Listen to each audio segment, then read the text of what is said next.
भूखे बड़े निज शांति के कर बोध दे सकती। माता पिता बंधु सखा सिर मार जो कुछ आप। माता पिता बंधु सखा सिर मार जो कुछ आप। तन मन वचन अर्पण करो हर प्रेम के संताप हो। तन मन वचन अर्पण करो हर प्रेम के संताप हो। बोलिए सद्गुरु कबीर साहिब की जय। दो दिवसीय सत्संग का दूसरे दिन का अंतिम सत्र चल रहा है।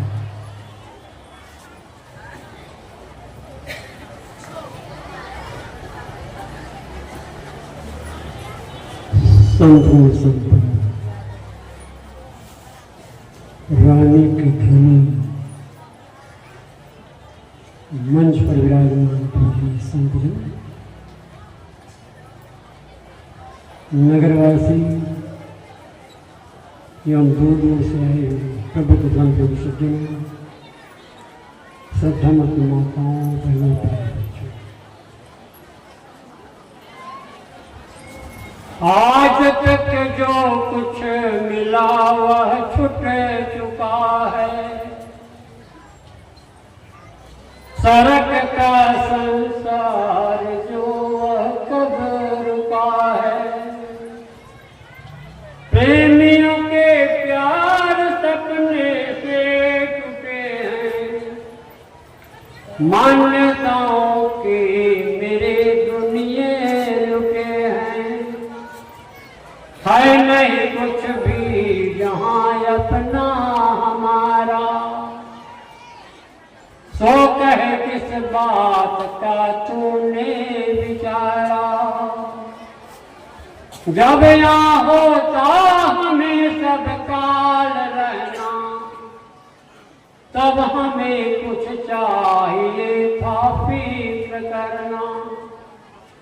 जब सदा के वास्ते जाना यहाँ से, किस लिए चिंता करे किसकी माया से।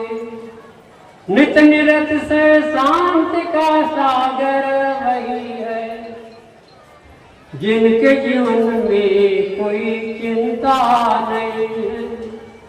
काम यह अतिशय सरल विश्वास लाओ। साधन सत्संग में मन को लगाओ। भोग पथ पर तंत्र है, दुख का अमल है। सोस पथ है त्याग जो सुखमय सरल है। जिंदगी जीना सभी क्या जानते हैं। लोग तो धन की प्रमुखता मानते हैं। धन तो केवल तन गुजर के वास्ते हैं। पर विचारों शांति के क्या रास्ते हैं। क्या कोई सम्मान धन परिवार पाकर हो सका है जिंदगी में शांत सागर। शांति का पथ चाह को नित छोड़ना है। बाहरी घुड़दौड़ से मन मोड़ना है। बात तो सबकी समझ में आ भी जाती, पर विषय की आदतें उनको न चाहती।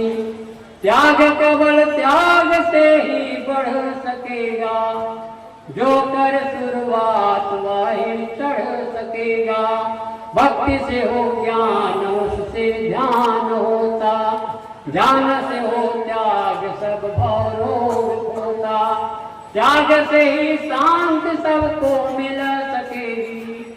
त्याग से ही शांति सबको मिल सकेगी। शांति से ही जिंदगी ये खिल सकेगी। शांति से ही जिंदगी ये खिल सकेगी। बोलिए सतगुरुदेव की। आइए कुछ देर विचारों की तरफ। मैं आज कुछ आपके सामने कर्म फल भोग पर कुछ विचार देना चाहता हूँ। कर्म किसे कहते हैं? कर्म कितने प्रकार के होते हैं? क्या किए हुए कर्मों से छुटकारा हो सकता है? इन्हीं बिंदुओं पर मैं थोड़ी देर आपके समक्ष निवेदन प्रस्तुत किए जा रहा हूं। मेरी जिंदगी यात्रा में गुजर रही है। मैं निरंतर आप सबके बीच भ्रमणशील रहा करता हूं। कहीं कहीं ऐसे व्यक्ति मिलते हैं और ये कहने का दुस्साहस करते हैं, सब बेकार की बात, धर्म कर्म कुछ नहीं।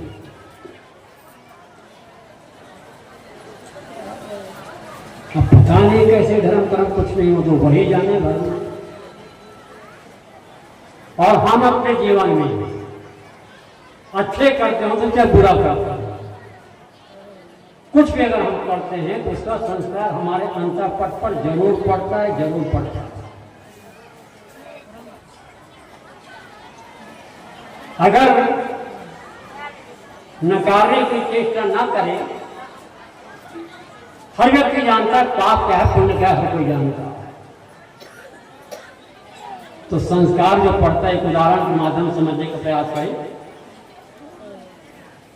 एक जलाशय, तालाब, एकदम शांत वातावरण हो, चाहे एकदम सुबह प्रातः हो, चाहे शांत। आप तट पर चले जाइए, किनारे, वहां से पत्थर का टुकड़ा फेंक। तालाब में एक पत्थर का टुकड़ा फेंक। जहां पर पत्थर का टुकड़ा पड़ेगा वहां पर मोटी लहरें उठेंगी। जहां पर पत्थर का टुकड़ा पड़ेगा वहां मोटी लहरें उठेंगी और वो किनारा तक जरूर लहरें जाएंगे। क्या देख लीजिए, कभी आप करके देखिए, न विश्वास हो तो करके देखिए। जहां पत्थर का टुकड़ा पड़ेगा वहां पर मोटी लहरें उठेंगी और अंतिम किनारा तक वो लहरें जरूर जाएंगी। ठीक इसी प्रकार आदमी जो काम करता है, अच्छा करता है, बुरा करता है, उनका संस्कार अंतःपट पर, चतुष्टय अंतःकरण जिन्हें कहते हैं, वहां जरूर। जैसे मैं मनमानी शरीर के द्वारा जो कुछ भी इच्छापूर्वक काम किया जाता है उसे हम कर्म कहते हैं। मनमानी शरीर के द्वारा इच्छापूर्वक जो कार्य किए जाते हैं उसे हम कर्म कहते हैं।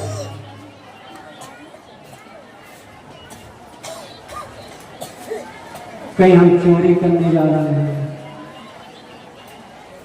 डाका डालने जा रहे हैं, हिंसा करने जा रहे हैं, झूठी गवाही देने जा रहे हैं, तो मेरी अंतरात्मा तो रोकती है और मेरा विश्वास है कि आपकी अंतरात्मा भी रोकती होगी। मेरा विश्वास है कि मेरी अंतरात्मा रोक रही, आपकी भी अंतरात्मा रोकती है। लेकिन फिर भी उन आत्मा के बाद को ठुकरा देते हैं और जो नहीं करना चाहिए कर ले जाते हैं। परिणाम जेल का हवा तो खाना ही पड़ता है। अब मान लीजिए नहीं भी गए तो जो आपने कर्म किया है उसका संस्कार तो पड़ेगा और आप जिंदगी भर उससे पीड़ित रहेंगे। कोई भूखा है भोजन दे दे, प्यासा है पानी पिला दो, भोले पति को मार्गदर्शन कर दो, रोग से कोई पीड़ित है चिकित्सा कर दो, कोई रास्ता भूल गया है कोई मार्गदर्शन कर दो। आपके मन में कितनी खुशी होगी आपके मन में कितनी खुशी हो, कदाचित आप उसी स्थिति में पड़े हो। अगर हम भूखे हैं तो हम चाहें कोई भोजन दे दे, प्यासे हैं तो पानी पिला दे, रास्ता भटक कोई हमको मार्गदर्शन कर दे, रोग से पीड़ित हमको चिकित्सा दे, हम चाहेंगे। और अगर ऐसा कोई करता है तो महान। यही काम आज जिन महापुरुषों की हम गाथा गाते हैं, जिन महापुरुषों के पद चिन्हों पर चलने के हमारा तत्पर रहते हैं, बड़ी कठिनाई से उन्होंने संघर्ष करके उस ऊंचाई पर पहुंचा हुआ, बड़ी कठिनाई से उस ऊंचाई पर पहुंचा हुआ है। जिनकी दृष्टि में सनत सनंदन बुद्ध व्यास महावीर, ईसा मूसा हजरत रसूल राम की तुलसी कबीर, जिस दयानंद आने जगत के संत सभी श्रद्धेय रूप, मानवता का यह भव्य रूप, मानवता का यह भव्य। इन महापुरुषों ने अंतःस्थल की आवाज को सुनकर के चलने की चेष्टा की। श्री रामकृष्ण ईसा गौतम महावीर कोई रहा है, तुलसी कबीर मसूर दयानंद और विवेकानंद कहाँ है? सुख से जियो दुख से जियो, लोग मुक्ति आने बंधन डाली है, जीवन नौका समय चढ़ जाते न्याय लिखने वाली। ये सभी महापुरुष हमारे आदर्श चले गए, आज वो नहीं है। मैं अयोध्या से आया हूं, महाराष्ट्र राम की नगरी से। मैं आपके बीच में अयोध्या से आया हूं। वैसे मैं 12 मार्च बिहार प्रवेश करके रहा हूँ और ये 19-20 तारीख को मैं अयोध्या पहुंच जाऊंगा। फिर मुझे और कई सारे काम है। सुबह के सत्र मैंने कहा था, चाहे राम हो, चाहे कृष्ण हो, चाहे बुद्ध हो, चाहे महावीर हो, चाहे मोहम्मद हो, कोई मोक्षदाता नहीं हो सकती। ये मैंने बताया है। मोक्ष का रास्ता बताने वाले होते हैं और कर्मों का फल भोग बड़ी बड़ी हत्याओं को भोगना पड़ा तो हमारा आप हो सके। और ये पद है आपके याद, गुरु वशिष्ठ मिल पंडित ज्ञानी सोच के लगन धरी, सीता हरण मरण दशरथ के विपद में विपद परी कर्म गति तारे नाही करते। जो लोग कहते हैं कि कर्म फल भोग कुछ भी नहीं होता है, ऐसा नहीं हो सकता। थोड़ा पुरानी चर्चा को याद करें, रामायण को तुलसी पर दृष्टि डाले, वाल्मीकि रामायण की सन 1900 सन तो नहीं याद है, लेकिन मेरे ख्याल से 20-25 साल तो हो गए होंगे। उत्तर प्रदेश की धरती में एक हिरणपुरवा गांव है, बाराबंकी जिला में। तो एक साधु ने मुझे बुलाया, मैं चला गया। बड़ी भारी भीड़ थी माँ बहनों की। उन माँ बहनों के बीच में मैंने कुछ विचार देना शुरू किया। बोला, मैं ये प्रश्न उठाया कि जितनी माँ बहनें बैठी हुई है, इन माँ बहनों में कोई कई नाम की माता है? इन माँ बहनें जितने बैठी उनमें कोई कई नाम का माता है? अब एक महिला तो खड़ी हो गई। कहने हाँ साहब है। कहाँ है भाई? कि ये लड़की है। इस लड़की नाम मैंने कई दिया है और कई है। फिर कमर में हाथ रख के कहती हो उससे, साहब कैके ने क्या बिगाड़ किया है? कई अगर कहती है कि मेरा लड़का भरत राज तिलक होना चाहिए और राम को यहाँ से निकालो, 14 वर्ष वनवास में निकालो, तो कैके क्या गलत करती है? वो सही कहती। मैंने कहा माता जी आप बैठ जाइए, कम से कम आप मेरे विचारों का समर्थन तो किया, आपने बैठ गए। फिर मुझे डांट करके कहते कैके ने क्या बिगाड़ किया है? मैंने कहा बैठ तो जाओ, मैं आपकी बात मानता हूँ। मजेदार बात है, महाराज दशरथ की प्यारी पत्नी कैकेयी से शादी करने की दृष्टि से महाराज दशरथ जब गए थे, कैकेयी नरेश का नाम था अश्वपति। कुछ लोगों को मालूम होगा, ना मालूम में याद कर लीजिए। कैकेयी के पिता का नाम था अश्वपति राय। बड़े विद्वान थे, बड़े ज्ञानी पुरुष थे। उन्होंने शर्त रखी, उन्होंने शर्त रखी कि ठीक है कैकेयी से अगर शादी करना चाहते हो तो कर लो, लेकिन शर्त यह है कि इनका जो आगे चल के लड़का होगा वो अयोध्या राजगद्दी का उत्तराधिकारी बनाओगी तो कैकेयी से शादी कर लो। इस शर्त को उन्होंने स्वीकार किया था। महाराज दशरथ ने शर्त को स्वीकार किया और कैकेयी आगे शादी हो गई। समय से भरत नाम का लड़का हुआ। 4 भाई ना, राम, भरत, उसके बाद लक्ष्मण, शत्रुघ्न, 4 भाई हो। बड़ी मजेदार बात यह कि भाइयों में सिर्फ राम है। अब महाराज दशरथ बुढ़ापे में गुजर ही रहे हैं। आप मानो चाहे ना मानो, चारों लड़कों में सबसे ज्यादा प्रेम महाराज दशरथ का राम सबसे ज्यादा। मोह था कहना चाहिए, प्रेम तो था, मोह था, उसको मोह कहना चाहिए। मोह सकल व्याधि कर मोलाई विनोद किए रही है। महाराज दशरथ का प्रिय पत्नी कैकेयी और प्रिय पुत्र राम, और दोनों प्राण के घातक, क्षमा करना कठोर हो चुका है। और राम की राजतिलक की तैयारी चल रही है अयोध्या नगरी में। राम की राजतिलक की तैयारी चल रही है। अभी कैकेयी को पता नहीं है, पूरी तैयारी हो रही है और मंत्रा छत पर टालते हुए चली गई और कौशल्या रानी के नौकरानी से पूछा, मंत्रा ने पूछा कि महारानी कौन सा उत्सव मना रही है, फिर राजमहल की सजावट श्रृंगार जो हो रहे हैं क्यों हो रहा है, क्यों सजावट हो रही है।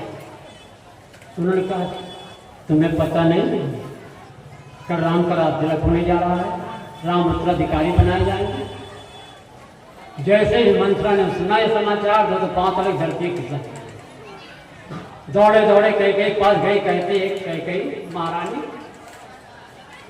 बहुत बड़ा गजब हो गया। क्या गजब हो गया? राम कल उत्तराधिकारी बनाए जा रहे हैं, राम का राजतिलक होने जा रहा है। अब देखिए कैकेयी कहते कितना विनम्र, कितना स्नेह से भरा हुआ है। कैकेयी जब समाचार सुना कि राम का राजतिलक, इतना खुश हुआ, इतना खुशी हो क्या थी उत्तर।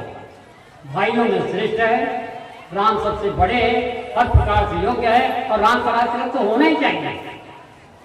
मंत्रा तो एकदम गुस्सा गई, एकदम गुस्सा गई। मंत्रा कहती है वाह, ऐसे कहते अभी आपने राम को नहीं समझा ना। जिस दिन इनका राजतिलक हो गया राम का, पता है आपको, भरत या तो निष्कासित कर दिए जाएंगे या मार डाले जाएंगे। राम बहुत कठोर मूर्ख कहेंगे, ऐसा कभी हो सकता है कि नहीं, यही होगा। फिर भी उन्होंने कैकेयी बहुत फटकारा अपनी नौकरानी, मंत्रा को फटकारा, नहीं नहीं समझती नहीं हुई। भरत के साथ बड़ा अत्याचार हो सकता है, भरत या तो मार डाले जाएंगे, राष्ट्र निष्कासित कर दिए जाएंगे। बहुत कहा और कहते कहते महारानी कैकेयी दिल दिमाग में असर तो पड़ ही गया। अब महारानी कहते अब क्या करूं, क्या करूं, अभी काम बिगड़ा नहीं, घबराओ मत। महाराज जी के साथ जब युद्ध में गए थे आप, संभ्रासुर की लड़ाई जब गई थी तो आपके ही विशेष सहयोग से ही महाराज जी विजयी हुए थे। और उस समय महाराज जी ने तुमसे आपसे कहा था कि कैकेयी अगर आप तुम ना होते तो मैं हार गया होता, तुमसे मैं बहुत खुश हूं, बहुत खुश हूं, समय से तुम मुझे 2 वर मांग गया। कैकेयी तो भूल गई थी, लेकिन मंत्रा ने उनको याद दिलाया। कैकेयी भूल गई थी लेकिन मंत्रा ने याद दिलाया। अब यहाँ तो कैकेयी से उन्होंने कहा जाओ तुम कोप भवन में बैठो, सोने चांदी आभूषण जो सजे से निकाल के फेंक, फटी मणि ने साड़ी पहन, जा कोप भवन में बैठो। और अंतिम में तुम्हें बताने आएंगे जरूर महाराज जी, महाराज जी आपको बताने आएंगे जरूर। जब बताने आएंगे तो अपने दरबार कुछ मिलोगे नहीं, कोई कोप भवन जाएंगे। कोप भवन आप जब देखेंगे तो तुम्हारा रोग, तुम्हारा आकर्षण, तुम्हारा लाड कहाँ चला गया, क्या बात होगी, बस उसी समय अपनी बात। मेरे साथ सच सच बोल गए उस दिन को। मुझसे शादी करने की प्लान जब गए मेरे पिताजी के पास और मेरे पिता ने शर्त रखी, शर्त को स्वीकार किया था, उसके अनुसार इस गद्दी के अधिकारी को बर्फ से बर्फ न पीना। आपने 2 वर देने का आश्वासन दिया था। कई कह रही है महाराज, आपने 2 वर देने का आश्वासन दिया था। वर 2 इस गद्दी के अधिकारी है भरत, राम को निकालो यहां से 14 वर्ष वनवास में। अब 14 वर्ष के वनवास, महाराज कहते हैं अरे कोई दूसरा वर मांग लो। राम का वनवास तुम चाहते, राम जहां गए तो मेरे प्राण पकड़ गए, तुम मर जाए पर उससे कोई मसला नहीं। परिणाम क्या हुआ? बेहोश पड़ कई किन बातों को सुन करके बेहोश हो गए। और थोड़ी देर के पश्चात मंत्री महोदय आकर के बताते हैं, मंत्री महोदय, महाराज जी राजभवन की पूरी तैयारी हो चुकी है और चलिए राम को राज्य कीजिए आप। वो तो इनकी वाणी से मूर्छित हो चुके थे, परेशान हो गए। उन्होंने कहा जाओ तुम राम को बुलाओ, राम को बुलाओ। मंत्री गए बुलाने, राम चले आए। पिता की स्थिति एकदम बेहोश पड़े हुए, इसको देख करके एकदम बहुत दुखित हो गए। कहने मां क्या बात? मां कई से राम कह रहे कि मां क्या बात? तुम्हारे राजतिलक की तैयारी थी, करते करते करते करते नींद आ गई। कुछ ऐसी बातें कहना तो चाहते लेकिन नहीं कह पा रहा। अब देखिए कितनी अच्छी बात है। कई माता कह रही है कि कुछ बातें कहना तो चाहते लेकिन कह नहीं पा रहे, तो क्या बात? कहना आप कह दीजिए। नहीं पिताजी कहे, आप कह दीजिए। तो कई माता किस गद्दी के अधिकारी तो भरत होंगे, भरत, और तुम्हारे लिए 14 वर्ष का वनवास है, चले जाए। राम की शालीनता और राम के इन बातों को सर नाना कुछ में तुरंत तैयार हो गई। माता जी मैं जा रहा हूं। नहीं मैं नहीं जाऊंगी, मुझे राज करके नहीं कहा। बाद में रामायण पढ़िए, आपको पता चल जाएगा। पूज्य गुरुदेव श्रीराज साहिब जी की रचना तो खैर वाल्मीकि रामायण की है, अध्यात्म रामायण और रामचरितमानस। रामायण रस साहब यहाँ स्टार्ट पर होगा, थोड़ा देख लीजिए। रामायण रस, वाल्मीकि रामायण अध्यात्म और रामचरितमानस का तुलनात्मक अध्ययन किया गया, उस पुस्तक आप पढ़िए थे। परिणाम क्या हुआ? जैसे ही कई का आदेश वत्सन तैयार है, मैं जा रहा हूं 14 वर्ष का वनवास। 14 वर्ष का वनवास का आदेश हुआ तो सबसे पहले अपनी माँ के पास। उनकी माँ कौन? कौशल्या। कौशल्या का जब वो गए तो माता कौशल्या पूजा करने जा रही थी। बहुत ध्यान से सुनिए इन बातों। माता कौशल्या पूजा करने जा रही थी। कहीं माँ कहाँ जा रही है? कहीं पूजा करने जा रही हूँ, कहीं किसने पूजा, कहीं तुम्हारा अयोध्या नगरी का राज तिलक तुम्हारा कार्यक्रम बढ़िया संपन्न हो जाए, मैं आशीर्वाद देने जा रही हूँ। कहीं मुझे राजकाज तो मिल गया माता जी। कौन सा राज? जंगल का राज मिल गया, मैं जा रहा हूँ जंगल। किसने तुम्हें आदेश दिया? माँ कई ने आदेश दिया, पिताश्री ने क्या दिया? पिता का माँ का बेकार की बात करते हो। माँ मैंने तुम्हें पैदा किया, मेरा आदेश नहीं जा सकता, नहीं जा सकता, नहीं मैं जाऊंगा। 14 वर्ष समाप्त होते होते मैं आपके चरणों में फिर से आ गया। आपके चरणों में मेरा सिर है, मैं आश्वासन देता हूँ मैं 14 समाप्त होते किसी न किसी प्रकार से अपनी माँ को समझाई दे गया। माँ को रक्षा बेटा समझा। प्यारी पत्नी सीता के पास, सीता को नहीं समझा सकता। राम ने सीता माता को नहीं समझा सकता। सीते इस गद्दी के अधिकारी भरत होंगे, भरत इस गद्दी के अधिकारी भरत होंगे। मेरी प्रशंसा कब उनके पास तुम करना मां। और 14 वर्ष को समाप्त होते होते मैं तुम्हारे पास फिर आ जाऊंगा यहाँ। कितना बढ़िया बात कहती है सीता। मेरे पिता महाराज जनक ने मुझे समझाया है कि राम तुम्हारा पति तो है, राम तुम्हारा पति तो है, तो पक्की बात, वो माता है, पिता है, गुरु है, सब कुछ है। तुम उन्हें छोड़कर के एक सेकेंड भी कहीं बाहर मत जाओ। मुझे पिता ने समझाया, मैं यहाँ रहूंगी नहीं, मैं आपके साथ चलूंगी, सुख में सुख, दुख में तुम जैसा भी होगा मैं आपके साथ चले जाऊंगा। इसको कहते हैं पति पत्नी का प्यार। गृहस्थी जीवन में वैसे कई लोग तो कहते हैं रामायण काल्पनिक पात्र है, भले वो काल्पनिक पात्र हो, लेकिन गृहस्थी जीवन को मधुरतम बनाने के लिए पिता पुत्र का प्रेम महाराज दशरथ और राम की याद कीजिए, पति पत्नी के प्रेम में राम और सीता की याद कीजिए, माता पुत्र के याद कीजिए तो माँ और पुत्र राम को याद कीजिए, भाई भाई के प्रेम में चारों भाई के देखिए 14 वर्ष वनवास में चले गए भरत को सब, तो भाई प्रेम के नाते लक्ष्मण गए उनके साथ, राम लक्ष्मण सीता तीनों वनवास में चले।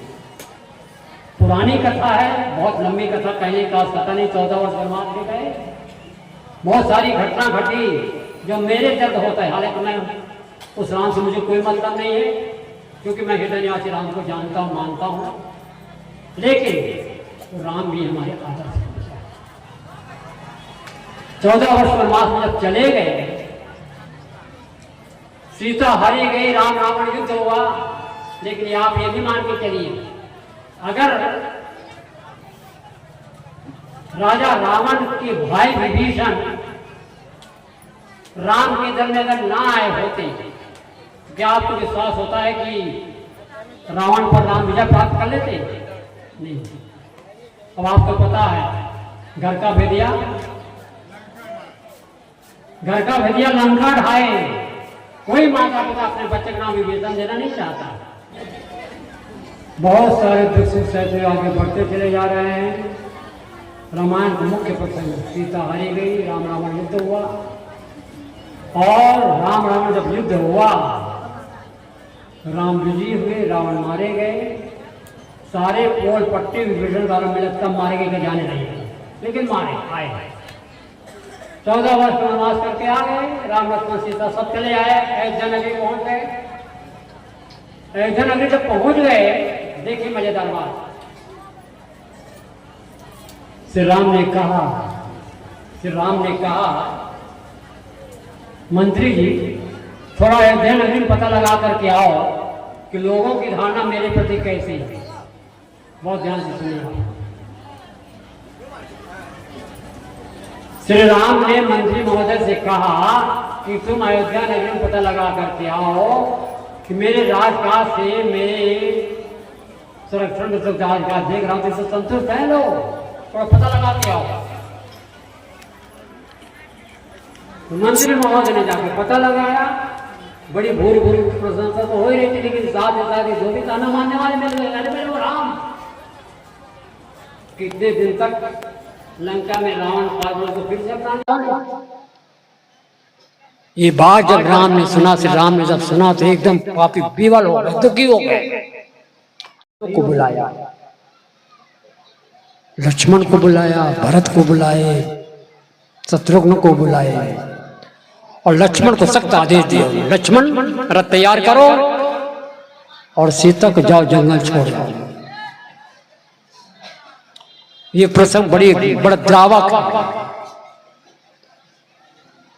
लक्ष्मण को आदेश दिया श्री राम ने कि सीता के जाओ जंगल तुम छोड़ आओ। रथ तैयार किया गया, सीता बैठ गई, अब जंगल छोड़ने चले गए। जब जंगल छोड़ने गए और जो ही रथ से सीता उतर रही है, लक्ष्मण की आंखों से धर धर आंसू बह रहे थे। सीता माता ने देख लिया, क्या बात, तुम इतने दुखी क्यों हो, इतने रो क्यों रहे हो, इतने पीड़ित क्यों, इतने दुखी क्यों हो? तब लक्ष्मण ने कहा कि मां, आपको श्री राम ने त्याग दिया, आपको छोड़ने में आया। ये दृश्य इतना द्रावक हो जाता है, कभी कभी मुझे बड़ी पीड़ा होती कि एक जो गर्भवती महिला हो, उनको जंगल छोड़ करके चले आए। अरे वो राजा तो थे ही, धोबी को मार देते या धोबी को वहां से निकाल देते, लेकिन अब सीता को निकाल देना बहुत, जब ये कहते हैं ना महाराज श्री राम की जय, मर्यादा पुरुषोत्तम राम की जय। बड़ा दर्द होता है। तो मेरा कहने भले ही काल्पनिक कथा हो, लेकिन मैं समझता हूं कि व्यवहार की सूरी इन सारी बातों पात्रों समझना चाहिए। तो गुरु वशिष्ठ मिल पंडित ज्ञानी सोच के लगन धरी, सीता हरण मरण दशरथ के विपद में विपद परी, कर्म गति टारे नहीं, कर्मों का फल सबको भोगना पड़ता है। अगर हमने चोरी किए, डाका डाला, हत्या के बहुत सारे कुकर्म किए हैं, तो निश्चित हमको कर्म खोल भोगना पड़ेगा। इसलिए जिस व्यक्ति ने, जिन महापुरुष ने हृदय की चेतना का आवाज को सुनकर चढ़ने का प्रयास किया है, वो दुनिया का महानतम व्यक्ति तो बन गया है। महानतम व्यक्ति आज मुझे सुकरात की याद आ रहा था। सुकरात एक अद्भुत यूनान का दार्शनिक सुकरात नाम आपने सुना होगा। एक अद्भुत पुरुष थे, अद्भुतों में अद्भुत पुरुष थे। दार्शनिक जगत में सिकंदर का नाम आपने सुना होगा। इकट्ठे कर जहां के जर कई मुल्कों के मालिक थे, सिकंदर जब चला दुनिया दोनों हाथ खाली थे। पूज्य गुरुदेव जी मंचासन हो रहे हैं, हम सभी खड़े होकर स्वागत करें। बोलिए सदगुरुदेव की, सदगुरुदेव की, सदगुरुदेव की, सदगुरुदेव की, सदगुरुदेव की, सदगुरुदेव की, सदगुरुदेव की, सदगुरुदेव की, सदगुरुदेव की। बोलिए सदगुरुदेव की जय। सभी लोग बैठ जाएं। यथावत गुरु अरस्तु थे, सिकंदर के गुरु अरस्तु थे। अरस्तु गुरु प्लेटो थे, प्लेटो गुरु सुकरात। दार्शनिक जगत में सुकरात की बड़ी प्रतिष्ठा है। विचारक लोग, विद्वान लोग सब समझते हैं, इस बात को जानते हैं। अविनाशी तत्व पर पहुंचने के लिए, अविनाशी परम पद पर पहुंचने जो विघ्न बाधाएं तो खुल करके खंडन करते थे। अविनाशी परम पद पर पहुंचने के लिए जो विघ्न बाधाएं तो उसको खुल करके खंडन करते थे। और जिनकी मान्यता खंडन करते थे वो काफी तिलमिला जाते, काफी दुखी हो जाते थे। लोगों ने बार बार हिदायत किया, चेतावनी दी कि किसी की मान्यता खंडन तुम न करो, किसी की मान्यता खंडन तुम मत करो। कर रहा हूं, बस कर थोड़ी देर। लोगों ने चेतावनी दी कि किसी की मान्यता का खंडन न, तुम्हें जो करना करते चले जाओ, नहीं मैं तो खंडन करूंगा, जो तुम्हें करना हो करो। बड़े अद्भुत पुरुष थे। परम तत्व तक पहुंचने के जो विघ्न बाधाएं थी, उस मान्यता को खंडन करने चले। और जिनका खंडन किया जा रहा था काफी पीड़ित हो, काफी दुखी हो जाते थे। और यहां तक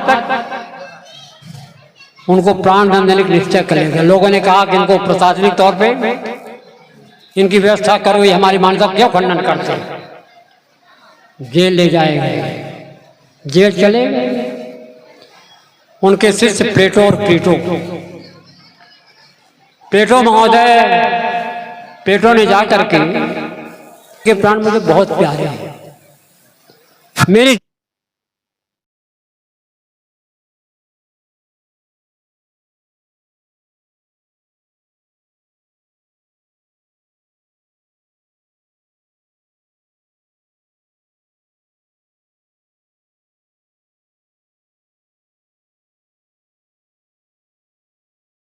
जिंदगी की पूरी कमाई ले लो, इनके प्राण की रक्षा मुझे चाहिए। अध्यक्ष महोदय को मना ली और अध्यक्ष महोदय को मना लिया। अध्यक्ष महोदय ने कहा कि ठीक है, मैं रात्रि में पीछे तरफ फाटक खोल दूंगा, तुम अपने गुरु को ले जाना। प्लेटो बहुत खुश हुए और आकर के अपने गुरुदेव से कहा, सुकरात से, गुरुदेव आपके प्राण की रक्षा हो गई है, मैं आपको रात में ले जाऊंगा, 12 बजे रात में फाटक खोल देंगे पीछे, तब मैं ले जाऊंगा। और जैसे ही प्लेटो ने सुकरात से कहा, सुकरात क्या कहते हैं, मैंने कोई चोरी की है, डाका डाला, हत्या किया है, क्यों जाऊं, क्यों भगो, क्यों भग कर चला जाऊं, क्यों चला जाऊं, मैं नहीं जा सकता। उन्हें जो करना हो करे, मैं नहीं जा सकता। अंतिम परिणाम क्या हुआ, जहर का प्याला लेकर के उनकी जल्लाद आ गया। और सुकरात ने कहा, क्या करना है, जहर उनके हाथ चला गया। तो देने वाला मुख मीठा कर लिया और मुख मीठे करके कहते इसको आप पान कर लीजिए, और जो ही पान करेंगे थोड़ी देर में आप लटराहट होगी, लेट जाना। जैसे जार को पान किए थोड़ी देर पर लटराहट हुई, शरीर छूट गया। जय मरने से जग डरे, मेरे मन आनंद, कब मरी हो कब पाई हो पूर्ण परमानंद। गुरुवर कबीर की साखी याद आती है। मेरे दोस्तों, कर्म फल भोग तो सबको भोगना पड़ता है, इसलिए फूंक फूंक कर जो हृदय की आवाज आती है, जिससे किसी को दुख हो रहा हो, ऐसा असत कर्म होने ना पाए, सुख के लिए जो दुख दे किसी को, उसको कभी दुख उठाने होगा। वो आने वालों इतना समझ लो, इस जग से तुमको जाने होगा। हमारा आपका जीवन पता नहीं कितने जन्मों को संस्कार जागृत हुआ होगा, मानव शरीर की भूमिका मिली, और आज जिस भूमिका में आकर के हमें जीवन को उद्धार करना चाहिए, जहाँ सत्संग करना चाहिए, भूमिका अटेंड करना चाहिए, वो भूमिका हम लोग बैठे हुए हैं। और आप हमारे संत गुरुजनों के दर्शन हो रहे हैं, उनके विचार हम लोग सब सुन रहे हैं, और जो हमने सुना है समझा है उनको आत्मसात करने के प्रयास करें।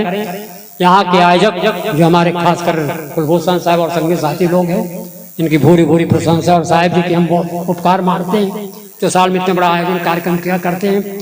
काफ़ी दूर दूर से हमारे संत गुरुजन आते हैं, काफ़ी दूर से भक्त लोग सब आते हैं, और महापुरुषों के विचारों से लाभान्वित होकर के बेटी चार करके चले जाते हैं।